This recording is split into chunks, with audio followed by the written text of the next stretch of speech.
আমার বন্ধুরা, আমরা যখন স্বর্গে যাব সমস্ত কিছু আলাদা হবে। আর বাইবেল কি বলে সেই বিষয়ে চিন্তা করে ভয় করবেন না। সূর্য অন্ধকার হইবে, ইহা সত্য। চন্দ্র জ্যোৎস্না দিবে না, আকাশ হইতে তারাগণের পতন হইবে ও আকাশমণ্ডলের পরাক্রম সকল বিচলিত হইবে। তাই ভয় করার কিছু নাই। যদি আপনি এমন ব্যক্তি হন যে অন্যকে আলো দেয়, তবে আপনি সেই আলোকে তাদের কাছে প্রতিফলিত করবেন।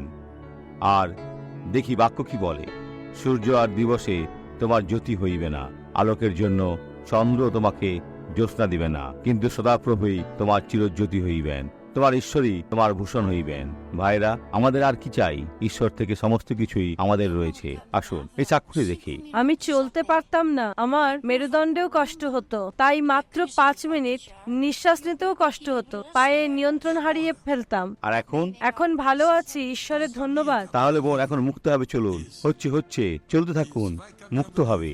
দিয়াবল যদি বলে আপনি পড়ে যাবেন, তাকে বিশ্বাস করবেন না, মুক্ত হবে। চলুন, ওনাকে শুনবেন না। বোন, যিশুর নামে এখন ফিরে আসুন, ফিরুন, হচ্ছে, আপনি সুস্থ। আসুন প্রার্থনা করি।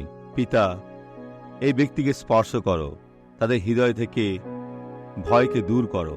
তুমি সর্বসময়ের ঈশ্বর, তুমি আমাদের সুরক্ষা, ঢাল ও মুক্তিদাতা।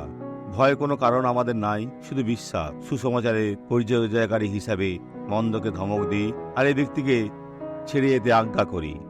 চলে যাও, আর ফিরবে না, যিশুর নামে, আমেন।